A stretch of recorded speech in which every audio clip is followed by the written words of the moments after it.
Hey, everybody. I'm Chris Metzler, one of the programmers here at SF DocFest. Thanks for joining us. As you can see, we still live in this kind of topsy-turvy world of the pandemic where we have a hybrid festival. So many people have seen the festival at the Roxy in person, but we're also allowing you to kind of stream the film virtually and stream in the comfort of your own home. You've just seen the wonderful film Jack Has a Plan by an SF DocFest alumni, Bradley Berman. He did a documentary, Nat Bates for Mayor, a couple of years ago. And in all transparency, Jack Has a Plan. In addition to being a programmer, I'm also a filmmaker, as some of you regulars might know. And I actually helped Brad produce the film. So if we have kind of an intimate, casual way we discuss the film, that's the reason behind. But Brad's been working on this film for quite a few years and was lucky enough to join the project during the pandemic. So, hey, Brad, good to see your face again. Great to see you, Chris. And thanks so much for all the contributions you made to this movie. Yeah, well, most definitely. It's a really special story. And I think, a good place would start is that, when Jack wanted to kind of have you start recording, was it just kind of an art project? I mean, did you know that a film would become of it? And were you reluctant at all? Or like, what was that how did you navigate the kind of early stages of the project? Let's see. Well, I've known Jack at that point, I'd known Jack for more than 20 years. I knew his story of, sort of battling this condition in his brain for all that time. I mean, it came and went over those years, but by 2014, he had this relapse and a second surgery. And then soon after, he started asking me to, hey man, it was SF Docs actually, like he went to the festival and saw the movie and knew I was working on this previous documentary. He said, hey, I would be a great subject. How many times you might hear that from a buddy that said, come on, like make me the subject of your next film, right? And he had that funny way of talking about things. And I said, sure. And just kind of put him off for a number of years. And he just wore me out. He just wore me down and said, come on, it'll be fun. And so I just reluctantly agreed after all that time. Does that answer it? Yeah, most definitely. And as you kind of dug in, it seemed like, obviously there's kind of a, emotional roller coaster to kind of use that phrase, but it seemed like you guys were having a lot of fun. I mean, this kind of give you just kind of an excuse to kind of hang out with your friend too and see what happens. Completely. There were no script written, no set questions to any, for any of the sessions, no preconceived notions that we were going to turn this into anything or another.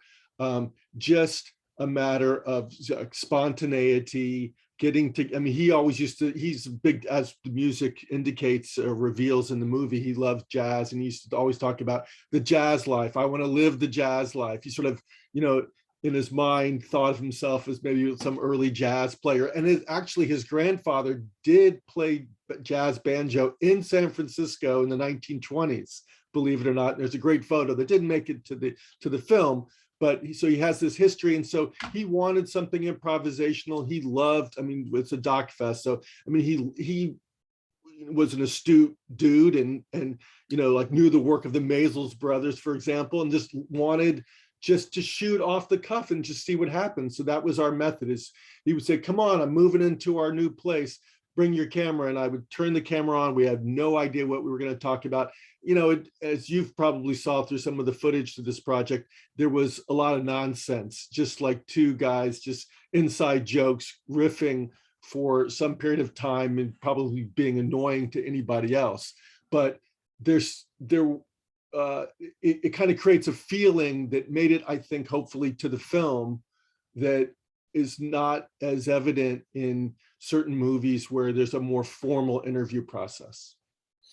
And at what point in time, you're filming, did you know that you had something? Was it after Jack passed and went back to reflect it, or was, during the making of it, did that kind of like kismet kind of? It happened during the making of it. I think that we knew that was something was there. So just to clarify, people that are hearing this interview will have already seen the movie, right? No Hope is spoilers. yes. Okay. Some people watch it beforehand, but the assumption is Okay. no. There might be spoilers here, folks. Go back and watch the film. Yeah, watch the film. I'm going to give you some spoilers. The fact that he was reunited with his biological father after 55 years while we were making this, incredible. The fact that he tried and failed to reconcile with his mother that he was estranged from 25 years, and we witnessed that interaction, incredible. Like there are certain times in the movie where in the shooting where my jaw would drop. I was like, I can't believe I'm witnessing this. It's happening with my friend. I mean, like ideally you, when you're making a documentary, you know, you want to witness something that's incredible that you can share to the world that might be out there in some far-flung corner of the globe. But this was happening right here in San Francisco or somewhere in Northern California. And it was with my really good friend. But it was obvious that Jack was going through an experience. He was this kind of reconcile, like evening up the ledgers. I'm not sure what metaphor to use, like trying to like come to terms with the fact that he was entering the end of his life, and he was wanting to expose that to other people and to me via the camera. Seemed pretty fascinating and consequential even as we were filming it, even though we didn't know what form it would take eventually. And kind of switching over to kind of this idea of what some folks call kind of death with dignity. Like, what was your kind of familiarity with this issue? Before Jack had kind of made his decision, and did that cause any kind of tumult, I guess, within yourself or even those that were close to Jack? Because it's one thing for somebody to go through that experience themselves, but their loved ones, I'm sure, can be kind of difficult to navigate when such a decision is being considered. Totally. Like, there's a big difference between any number of social issues when you're thinking about it intellectually or based on your, political beliefs. And it's another thing when it impacts you directly. And so, even before all this, I think people should have the right to determine, it's a little bit like the abortion issue, that like people have a right of autonomy and sovereignty over their own life. And I firmly believe that. And if like the state shouldn't be determining, how you, I mean, I'm not a libertarian, but, like I believed in that cause, but it was when when there would be conversations, like, for example, sort of some behind the scenes thing. Jack didn't know that he was going to be able to have the right to medical aid and dying in San Francisco, in California, when the project started. Even he didn't even know, because of his unique brain condition, whether he would qualify for Kaiser's program, which he eventually did qualify for. Mm-hmm. So he came over one day and we shot a scene that you might remember that ended up on the editing room floor also, where he was thinking about going to Switzerland.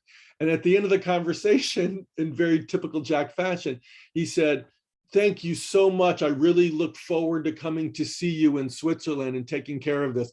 And I'm thinking to myself, what? Like, that's insane that he's looking forward to the end of his life, that so, and that tugged at, my heartstrings, and it tugged at the emotional, it had an emotional impact on everybody around him.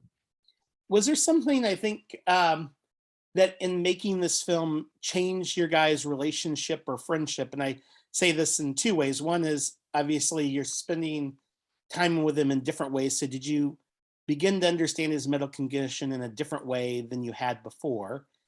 And then two, as adults, with the friendships we make as adults, it's like you don't often know about, your friends' childhoods and things like that. I mean, right. Was there things that you learned about Jack that surprised you that you didn't know, even though you were such close friends, that kind of shaped how you approach things? Yeah. I'm not sure if I could come up with one like juicy example of that, Chris, but I think that, what I did recognize it was a pretty amazing opportunity. Like we're friends, but we respect each other's privacy. I don't like, dig into your, closets, skeletons in closets and things.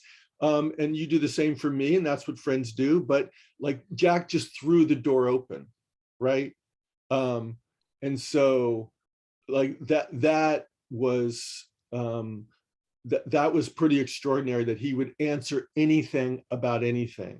And he would say funny little things like, as he knew that his, even like he set a date or something, for this departure, he said, I don't need to buy any new clothes. I don't need any new underwear. Like, it was never, Jack had this understated way of saying things where he wasn't trying to make some big grandiose point or reveal some incredible thing about his life, even though like I got to know like the situation with his parents, which I kind of knew a little bit beforehand.